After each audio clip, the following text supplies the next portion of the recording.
Christine Persichetti. We're highlighting the strides made by students and teachers this Catholic Schools Week. For one mom in Astoria, her son's school community has been a godsend, helping her navigate a situation she never could have imagined. Current News' Jessica Easthope joins us now to tell us more. Hi, Jess. Hi, Christine. Maura Healy sends her 3 boys to St. Francis of Assisi Catholic Academy.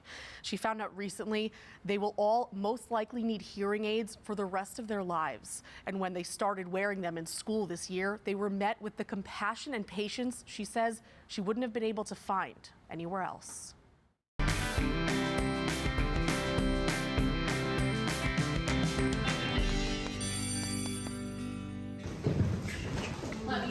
Think of all the insignificant sounds of an elementary school classroom. Normally, they fade into the background. But for Jackson and Jace Healy, they're amplified. In September, Jackson started 4th grade and Jace 2nd grade with their new hearing aids. At first, it was impossible to drone out the noise.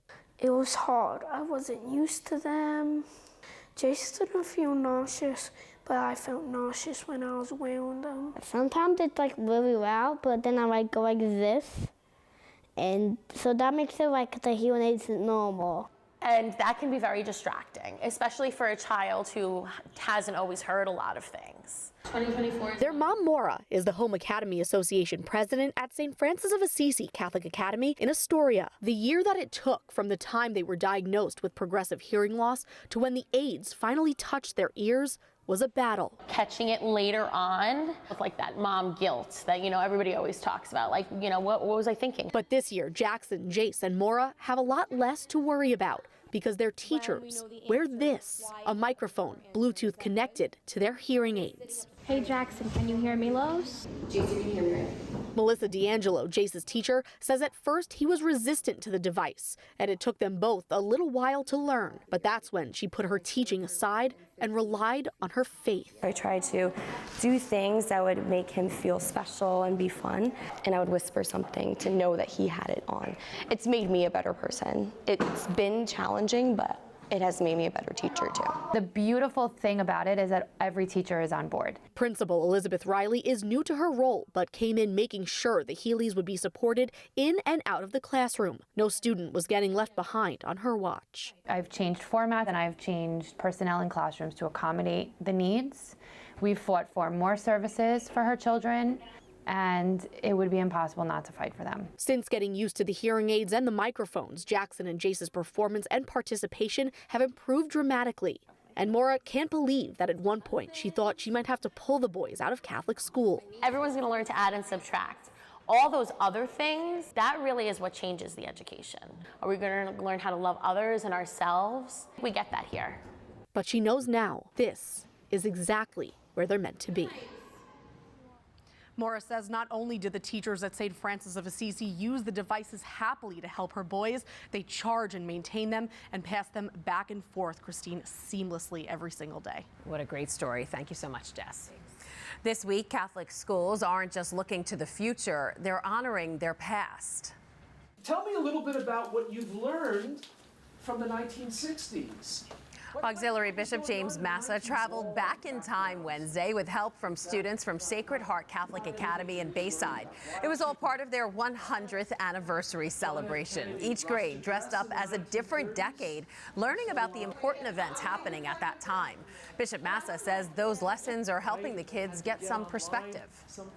It's a great way for them to understand that they belong to a particular time in history, and that in the past there have been so many challenges facing our country, facing our world, just as there are today. So that sense of history has been the focus of their preparation for Catholic Schools Week.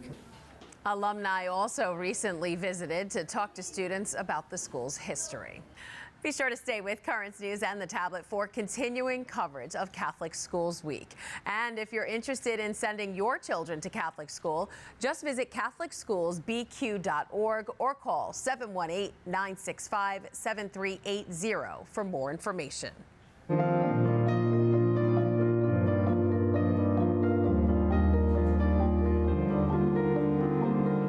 It's a church in Prospect Heights that was founded in 1851, even before the Diocese of Brooklyn was established. In the past 170 or so years, the neighborhood and the now Co-Cathedral of St. Joseph have seen many changes. But one thing remains the same: faithful parishioners who fill the pews. In tonight's Pulse of the Parish, meet Nancy Cardinelli, whose dedication to her church is as clear as a bell. It's a church in Brooklyn that attracts attention because of its size and beauty. But if you walk through the doors at the Co-Cathedral of St. Joseph, you'll notice the outside doesn't even compare to what's inside. Wow, I can't believe this beautiful gem exists here. I feel like I'm in Rome. I feel like I'm in Europe. And that's the feeling that I love to see when people walk into this church for the first time, this awe. Father Christopher Henue is the rector of the parish, which was founded in 1851. The original church, which ministered to an Irish congregation, is a far cry from the grand building that replaced it in 1912. But over the years, that building fell into disrepair. One of the bell towers even collapsed. So about 100 years after it was dedicated, the rapidly deteriorating church was restored and named a co-cathedral. Recognizing the needs of the diocese, the needs of a location where we can gather large audiences, large congregations.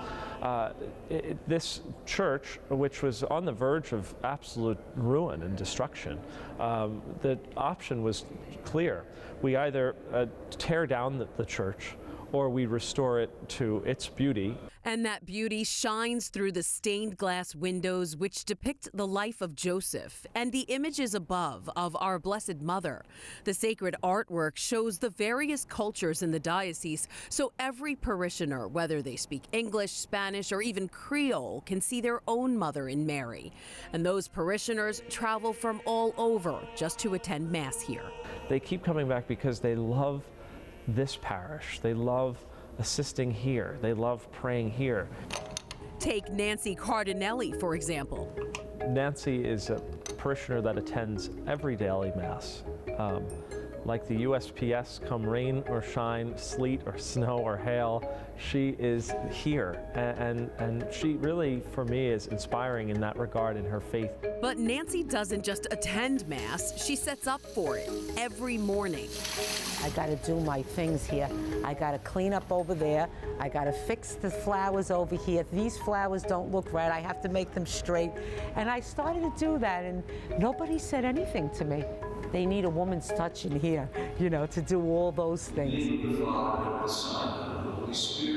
Amen. Nancy even chimes in during Mass to ring the bells.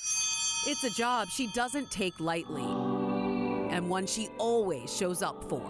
I have to come to church every day because I had so many things in my life that Jesus was always there for me. When I pray, He always gives me an answer. Her faith is something she never questions, and that rings true every morning when she sits in this pew. I just feel it's a blessing because I just want to give so much thanks and praise to God that every morning in my prayers I say, get me to the house of St. Joe's where I could ring the bells to heaven.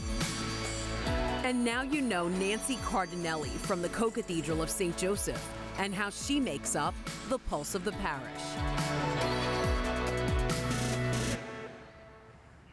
As for the significance of the bells during Mass, Father Chris tells us they're an important aspect of the consecration in that they elevate us and help to center us to recognize this core tenet of our faith, that the bread and wine are becoming the body and blood of Christ. Do you know someone who is the pulse of their parish? Email us their story at newstips@desalesmedia.org. You can also call our 24-hour number, 718-517-3122. And that is this Currents News Update. I'm Christine Persichetti. Thank you for joining us because we are putting your faith in the news. Hope to see you again next time.